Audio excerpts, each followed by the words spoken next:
The galactic diplomatic chamber buzzed with chatter as various alien species gathered for what they assumed would be another routine integration meeting. The chamber, with its high crystal ceilings and floating holographic displays, hosted representatives from across the known universe. "And now we discuss the matter of humans," announced Ambassador Srill, his translucent tentacles rippling with barely concealed amusement.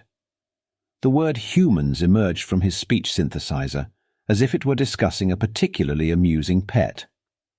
A chorus of chittering laughter echoed through the chamber.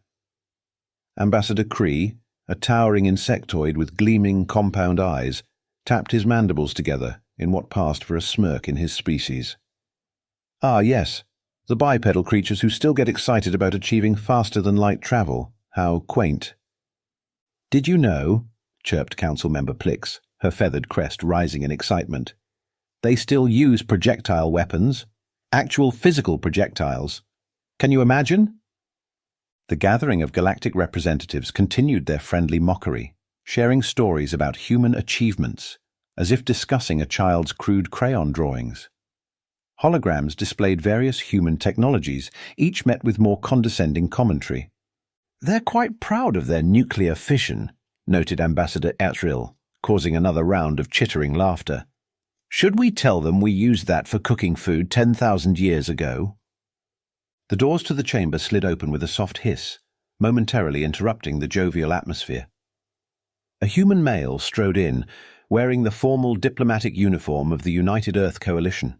His name tag read James Rodriguez, Human Military Liaison.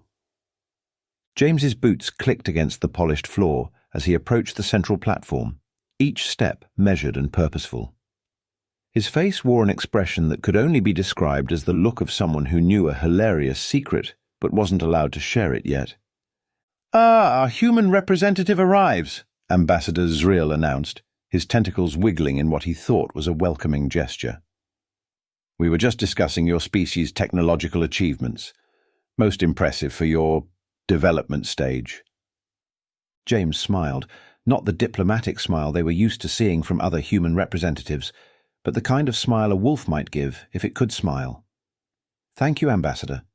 Always good to hear our allies' perspectives on human capabilities." Council Member Plix fluttered down to peer at James more closely. "We understand you served in your planet's military forces. How fascinating. Tell us, what was it like using such traditional weapons?"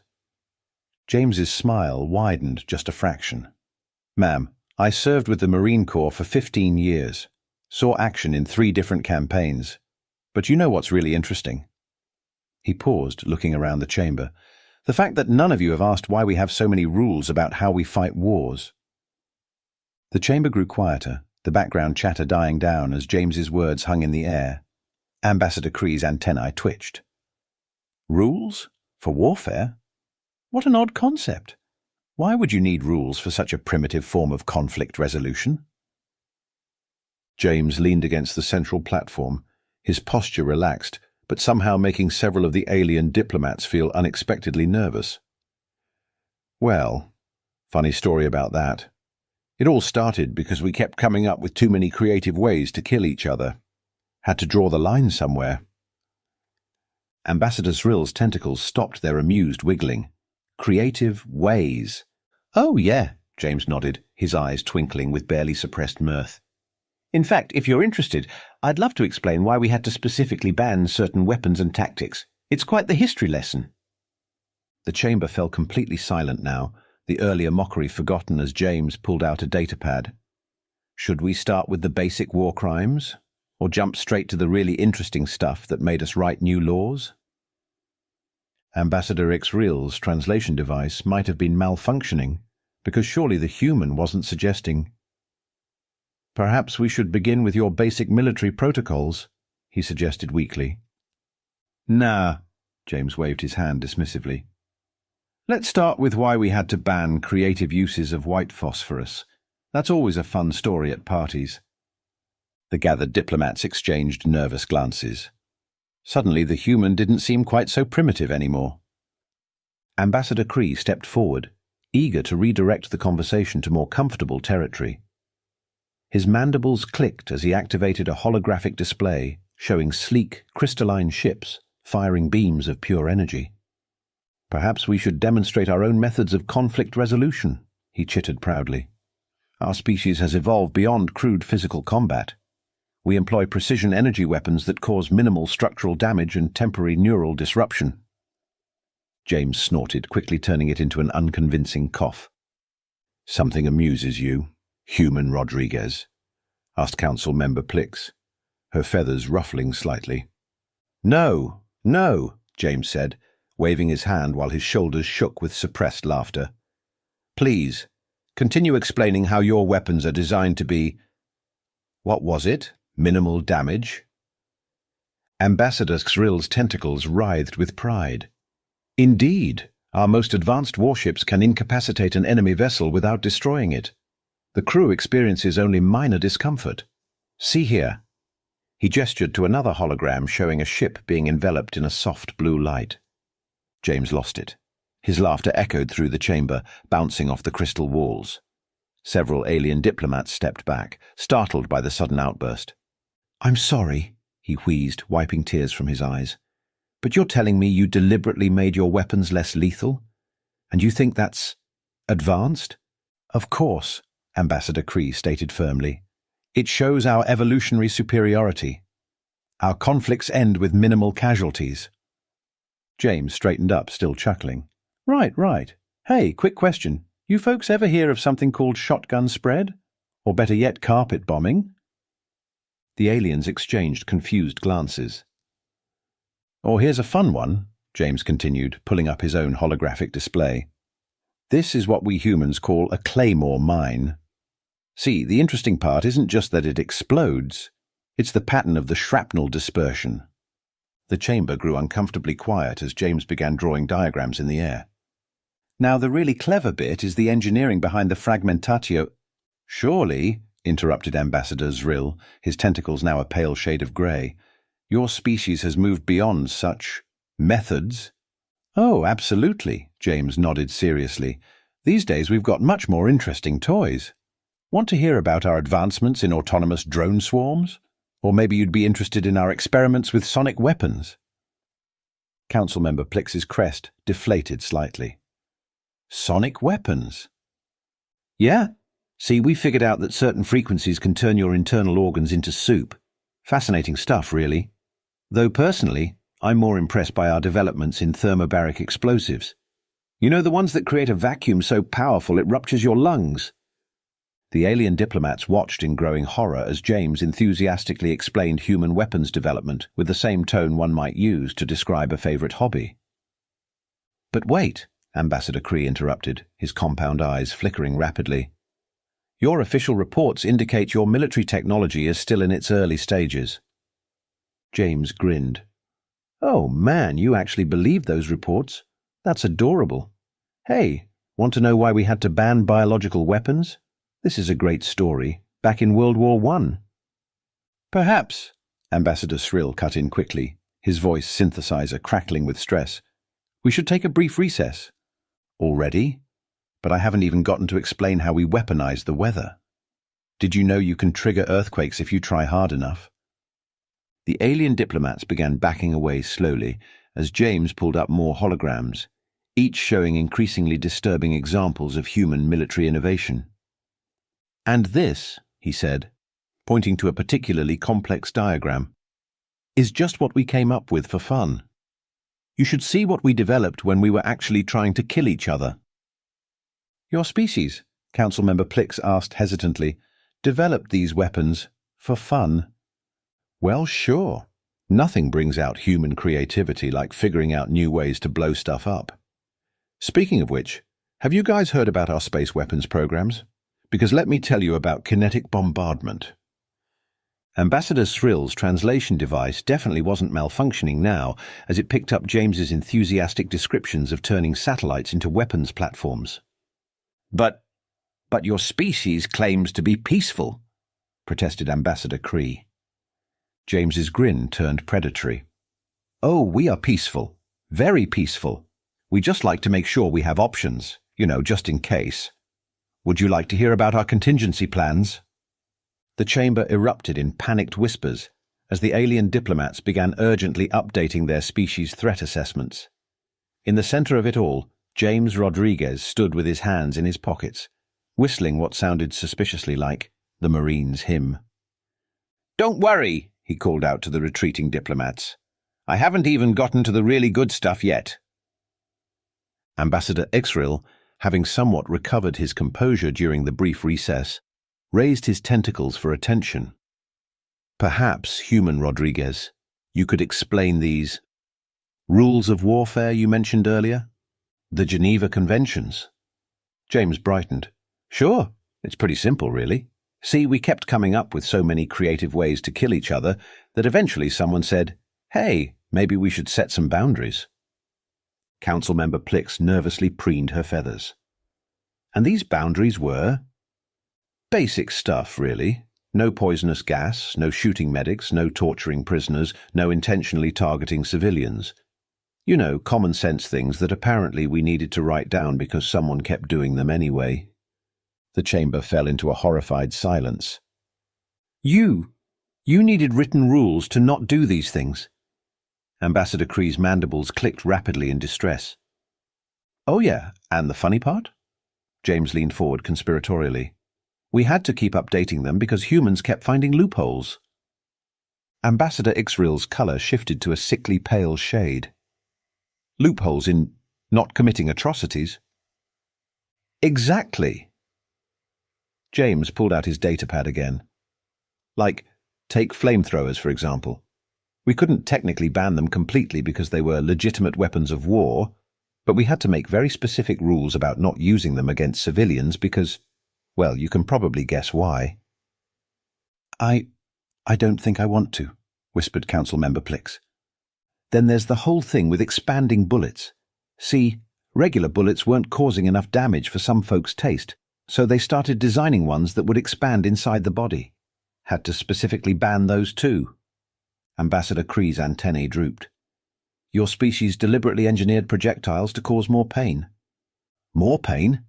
Nah, that was just a bonus. We were really going for maximum tissue damage." James paused thoughtfully. "Though I guess that gas that made your skin melt off was probably more about the pain." Several alien diplomats looked like they might be sick, assuming their species had that capability.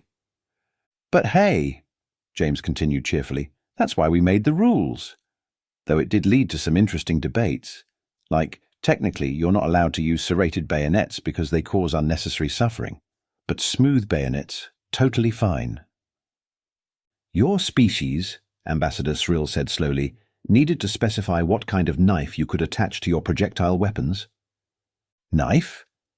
James laughed. No, a bayonet's way bigger than a regular knife. Want to see the diagrams for optimal penetration angles?" "No!" chorused several diplomats simultaneously. "Your loss. The field manual illustrations are fascinating, especially the ones about proper technique for, well, never mind. Probably best not to get into that before lunch."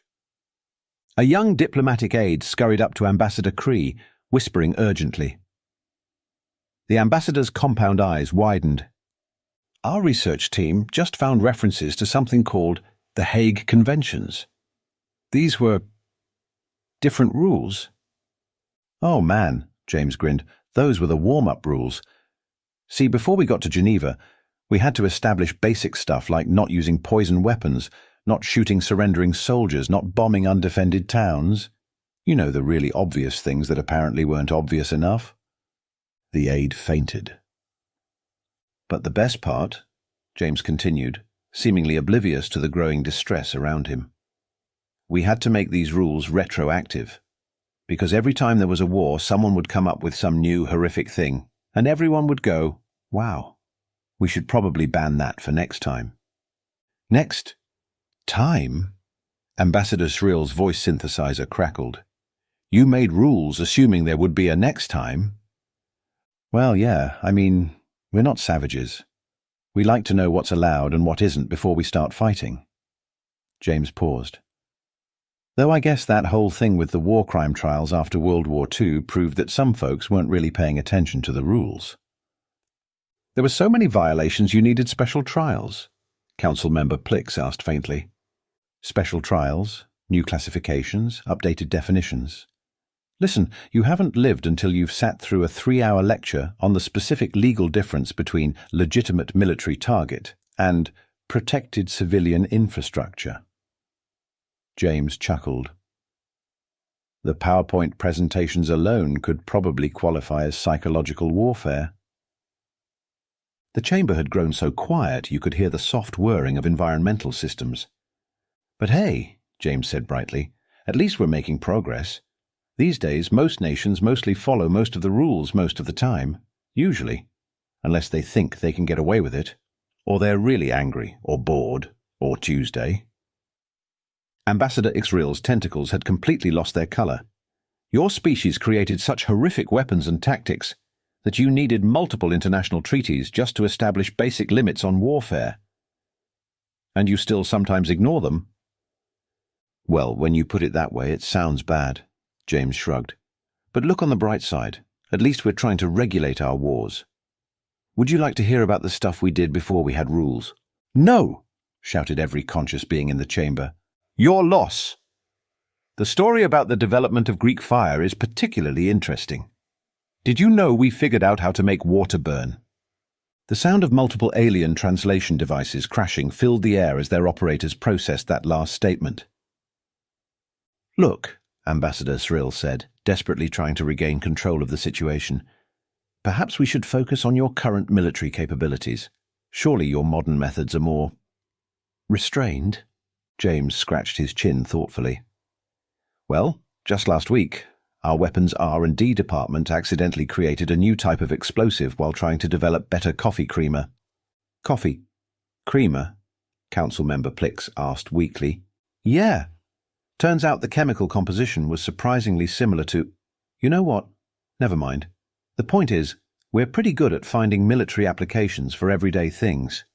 Give a human soldier some duct tape and a paperclip, and they'll build you a weapon of mass destruction.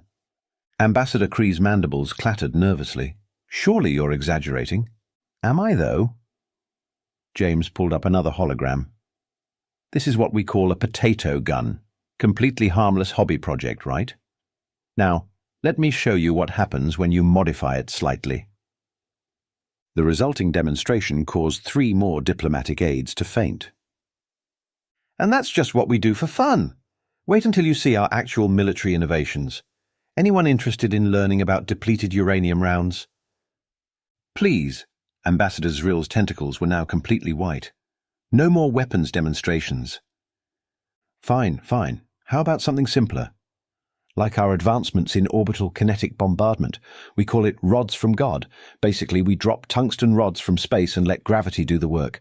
No explosives required. The chamber erupted in chaos as various alien species tried to process the concept of weaponizing gravity itself.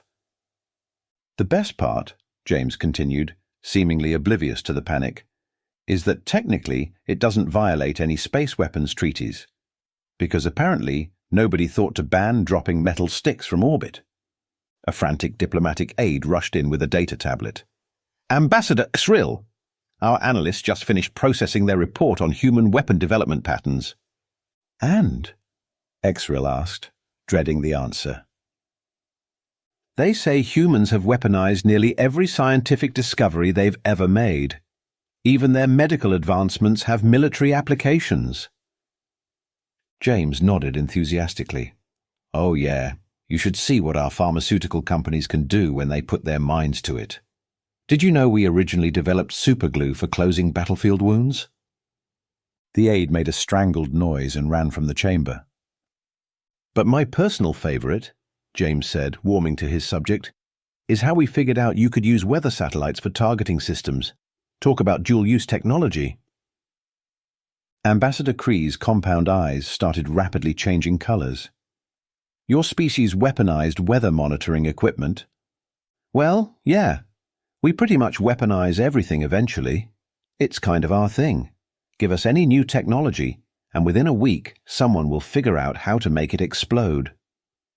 Council Member Plix's feathers were now completely flat against her body. Even peaceful technologies? Especially peaceful technologies. Those are the best ones to weaponize because nobody expects it. Like that time we figured out you could use commercial GPS systems to guide missiles. The chamber's emergency alert system suddenly blared to life as multiple species simultaneously upgraded humanity's threat assessment level. "Oh, come on," James protested over the noise. "I haven't even gotten to the really creative stuff yet. Want to hear about our experiments with antimatter?" "Antimatter?" shrieked several diplomats in unison. "Just small amounts, barely enough to level a continent." James paused. "That was a joke, by the way. Antimatter weapons are still theoretical. Mostly. Probably. We think—" Ambassador Cyril's translation device gave up entirely and started emitting a high-pitched whine. "Though if you really want to be impressed," James added helpfully, "you should see what we can do with a microwave and some common household chemicals."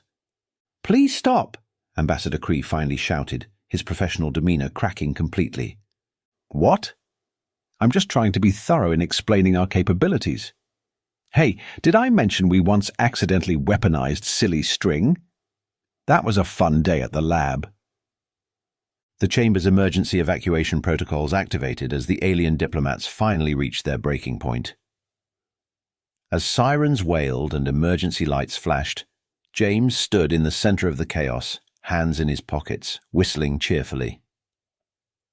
"Was it something I said?" he called out to the retreating forms. "I haven't even shown you guys our PowerPoint presentations yet." The sound of running feet and panicked alien screaming was his only answer.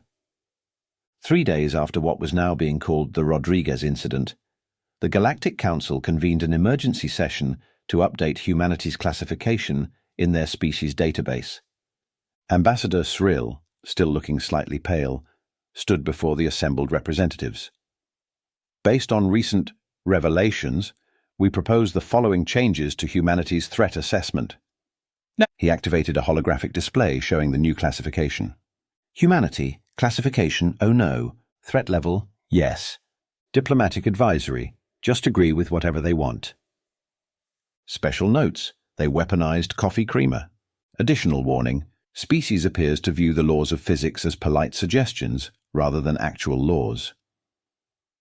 Furthermore, Ambassador Cree added, his mandibles still twitching nervously, "We recommend immediate approval of all reasonable human requests, and some unreasonable ones, just to be safe."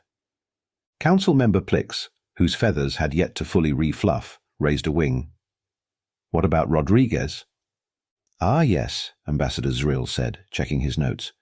"Following the incident, the Human Diplomatic Corps has promoted him to Chief Liaison Officer. Apparently they were impressed by his honest and open communication style." A collective shudder ran through the chamber. "On the bright side," Ambassador Cree offered, "at least now we know why humans kept insisting on including that 'please don't blow up our planet' clause in all their treaties."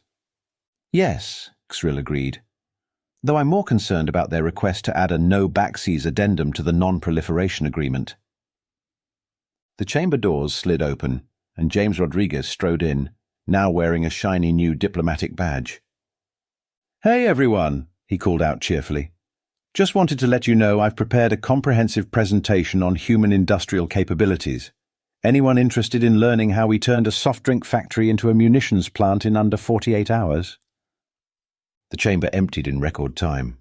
James stood alone in the center of the room, grinning. He pulled out his communicator and dialed Earth. "Mission accomplished, General. They've upgraded our classification from mostly harmless to oh God please no.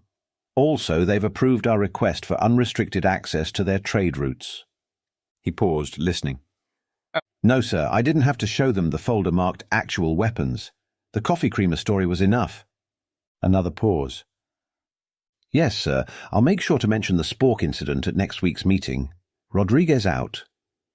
As he walked out of the chamber, James started whistling again, this time, "When Johnny Comes Marching Home." Behind him, the holographic display still flickered. "Emergency protocol update. In the event of human conflict, hide and hope they don't notice you. P.S. Do not ask about the Spork incident."